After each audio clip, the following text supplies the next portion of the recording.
সকলোকে মই নমস্কাৰ জনাইছোঁ আৰু মোৰ সংবাদকৰ্মী বন্ধুসকল দাদাসকল সকলোকে ধন্যবাদ জ্ঞাপন কৰিছোঁ। আপোনালোকে ইয়াতে মোৰ নিমন্ত্ৰণ ৰক্ষা কৰি আপোনালোকৰ লগত যি এক ইণ্টাৰেকশ্যন বা বাৰ্তালাপ কৰিম বুলি মই ইয়াতে আহিছিলোঁ, আপোনালোকে উপস্থিত হৈছে তাৰ বাবে মই চিৰকৃতজ্ঞ।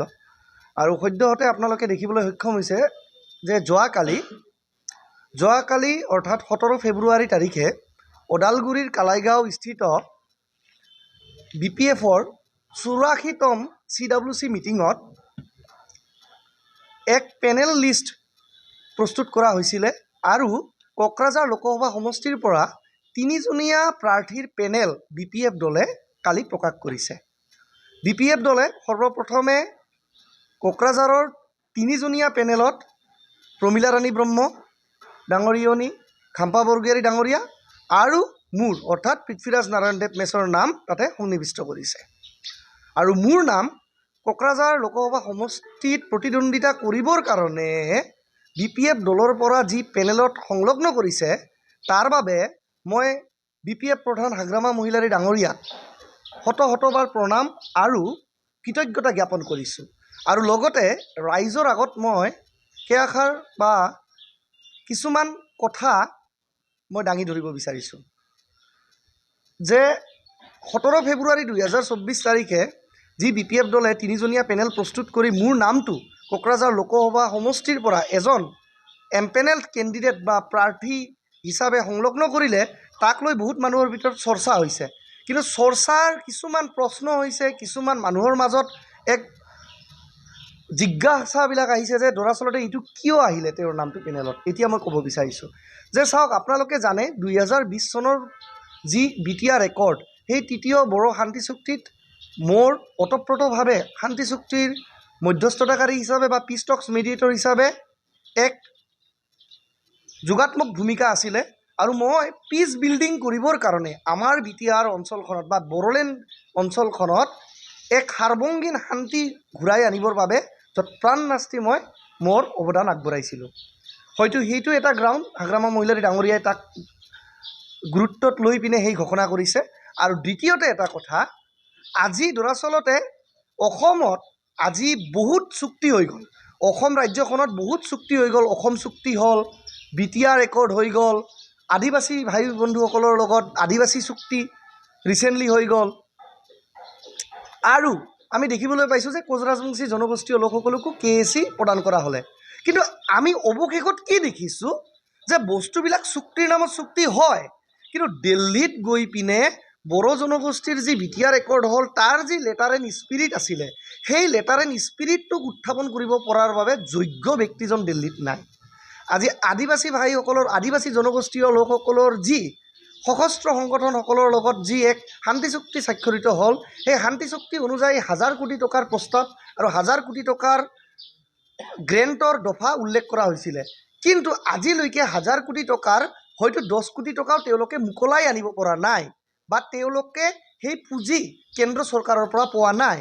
আজি তদ্ৰুপ ৰাজবংশী জনগোষ্ঠীয় লোকসকলৰ বা কোচ ৰাজবংশী ভাইসকলে KAC অসম চৰকাৰৰ পৰা লাভ কৰিলে, কিন্তু KACৰ যি উন্নয়ন হ'ব লাগিছিলে বা KACৰ নামত যিখিনি ধাৰাত প্ৰগতি হ'ব লাগিছিলে, কোচ ৰাজবংশী জনগোষ্ঠীটোৰ যি এক প্ৰগ্ৰেছ হ'ব লাগিছিলে, প্ৰস্পাৰিটি হ'ব লাগিছিলে, সেইখিনি কিন্তু আমি আজি দেখিবলৈ সক্ষম হোৱা নাই। তো এইবিলাক কাৰণেই আমি এজন যোগ্য ব্যক্তিক BPF ৰাজনৈতিক দলৰ পৰা কিদৰে দিল্লীত পাৰ্লিয়ামেণ্টৰ মজিয়াত নিজৰ উচ্চ স্বৰত বলিষ্ঠ কণ্ঠেৰে ইয়াৰ প্ৰত্যেকটো জনগোষ্ঠীৰ লোকৰ হৈ মাত মাতিব পাৰে। আদিবাসী লোকসকলৰ কাৰণে, বড়ো কছাৰী ভাইসকলৰ কাৰণে, কোচ ৰাজবংশী ভাইসকলৰ কাৰণে, আমাৰ সংখ্যালঘু মুছলমান ভাইসকলৰ কাৰণে, নাথযোগী ভাইসকলৰ কাৰণে, Bodo, non Bodo, tribal, non tribal সকলৰ কাৰণে ইনক্লুজিভভাৱে। কাৰণ MP ইলেকশ্যনটো এইটো BTC ইলেকশ্যন নহয়, এইটো 6 শিডিউল বা 6ষ্ঠ অনুসূচিত পৰিষদীয় নিৰ্বাচন নহয়, আনকি এইটো MLA ইলেকশ্যনো নহয়। MP ইলেকশ্যনত আমি গুৰুত্ব দিব লাগিব পলিচি মেকিঙৰ ওপৰত, নীতি নিৰ্ধাৰণৰ ওপৰত, যাতে BTRত বসবাস কৰা বা BTCত বসবাস কৰা যিমানবোৰ জনগোষ্ঠী আছে তেওঁলোকে সা সুবিধা পায়। অৱশেষত মই এটাই কথা ক'ব বিচাৰিছোঁ, মই কোনো দলক বিৰোধিতা কৰিব বিচৰা নাই, কিন্তু এষাৰ কথা কৈ মই আজিৰ এই মোৰ মন্তব্য সামৰিম যে প্ৰমোদ বড়ো ডাঙৰীয়াই UPPL চৰকাৰ BTRত গঠন কৰাৰ পূৰ্বত তেওঁ বিভিন্ন মানে প্ৰস্তাৱ বা মেনিফেষ্টত তেওঁ প্ৰতিশ্ৰুতি প্ৰদান কৰিছিলে যে তেওঁ বিভিন্ন জনগোষ্ঠীৰ উন্নয়নৰ কাৰণে বা বিভিন্ন জনগোষ্ঠীৰ কল্যাণৰ কাৰণে তেওঁ ডেভেলপমেণ্ট কাউন্সিল বা ডেভেলপমেণ্ট বৰ্ড বনাই দিব। কিন্তু আজি আমি দেখিবলৈ সক্ষম হৈছোঁ যে সেই ডেভেলপমেণ্ট বৰ্ডবিলাক বনাব পৰা নাই। এই কাৰণে মই প্ৰমোদ বড়ো ডাঙৰীয়াক জগৰীয়া কৰিব বিচৰা নাই।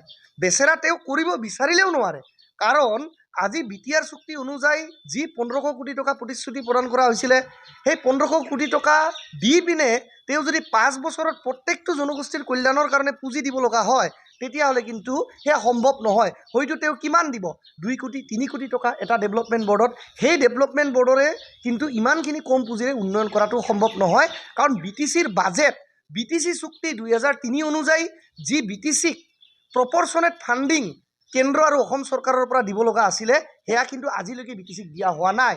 অৰ্থাৎ অসমৰ যি জনসংখ্যা, সেই জনসংখ্যাৰ ৰেচিঅ'ত BTCৰ যিখিনি জনসংখ্যা, অসমৰ 10-12% পপুলেশ্যন আমাৰ BTC অঞ্চলত আছে। সেই হিচাপে কিন্তু অসমৰ 1 লাখ কোটি টকাৰ যি বাজেট, সেই হিচাপে BTCয়েও 10%, অৰ্থাৎ প্ৰত্যেক বছৰি 10,000 কোটি টকাৰ বাজেট BTCয়ে পাব লাগে। সেই পালে কেৱল বড়োই নহয়, মই ভাবোঁ প্ৰত্যেকটো জনগোষ্ঠীৰ উন্নয়নৰ কাৰণে বছৰি 500 কোটি টকাকৈ দিব পাৰিব। নাথ যোগীৰ কাৰণে 500 কোটি টকা, কোচ ৰাজবংশী জনগোষ্ঠীৰ কাৰণে 500 কোটি টকা, বড়ো জনগোষ্ঠীৰ কাৰণে যিহেতুৱে ষষ্ঠ অনুসূচী, নিশ্চিতভাৱে বড়ো জনগোষ্ঠীৰ কাৰণে সুকীয়া পেকেজ বা বড়ো জনগোষ্ঠীক অগ্ৰগণী ভূমিকাৰে বেছি পেকেজ দিয়াটো স্বাভাৱিক 6 শিডিউলত। কিন্তু আদিবাসী জনগোষ্ঠীৰ কাৰণে বছৰি 500 কোটি টকা, সংখ্যালঘু জনগোষ্ঠীয় ভাইসকলৰ কাৰণে বা ধৰ্মীয় সংখ্যালঘু ভাইসকলৰ কাৰণে 500 কোটি টকা, এই ধৰণে 2-3 হাজাৰ কোটি টকাৰ পেকেজ প্ৰত্যেক বছৰে কিন্তু BTC চৰকাৰে দিব পাৰিব, যদিহে BTC চুক্তিৰ যি দফা 2003 চনত স্বাক্ষৰিত হৈছিলে যে অসম চৰকাৰ আৰু কেন্দ্ৰ চৰকাৰে BTC অঞ্চলত উন্নয়নৰ বাবে প্ৰপৰ্চনেট ফাণ্ডিং প্ৰদান কৰে। কিন্তু এই কথাষাৰ আজিলৈকে ভাৰত চৰকাৰৰ যি মন্ত্ৰালয় বা ভাৰতৰ মহামান্য যি সদন, সেই পাৰ্লিয়ামেণ্টত গৈ কোনেও বলিষ্ঠ কণ্ঠৰে আজিলৈকে উঠাব পৰা নাই। আৰু আমাৰ এজেণ্ডাটো এইবাৰ এইটোৱেই হ'ব যে 2024 চনত যদি BPF দলে নিৰ্বাচনত বিজয়ী হয় কোকৰাঝাৰ লোকসভা সমষ্টিৰ পৰা, তেতিয়াহ'লে যেনেকেই নহওক কিয় যিকোনো প্ৰকাৰেই দিল্লীৰ পৰা সুনিশ্চিত কৰা হ'ব যে BTC চুক্তি 2003 অনুযায়ী প্ৰপৰ্চনেট ফাণ্ডিং অনা হ'ব। আৰু অসমৰ জনসংখ্যা আৰু BTCৰ জনসংখ্যাৰ যি ৰেচিঅ', সেই হিচাপে অসমে যিহেতু 1 লাখ কোটি টকাৰ ওপৰত বছৰি বাৰ্ষিক বাজেট বনায়, BTCকো ইয়াৰলি 10,000 কোটি টকাৰ যাতে বাজেট BTC চুক্তিৰ দফা অনুযায়ী প্ৰদান কৰে, সেই কথাত গুৰুত্ব দি সকলো জনগোষ্ঠীৰে উন্নতি, প্ৰগ্ৰেছ, কল্যাণ আৰু ইনক্লুজিভভাৱে হিংসা ত্যাগ কৰি এক কমিউনেল হাৰমনিৰে কেনেকৈ BTRত শান্তি বা বড়োলেণ্ডত এক চিৰযুগমীয়া শান্তি আমি আনিব পাৰোঁ, মিল সম্প্ৰীতি কৰিব পাৰোঁ, সেয়াই আমাৰ প্ৰচেষ্টা থাকিব।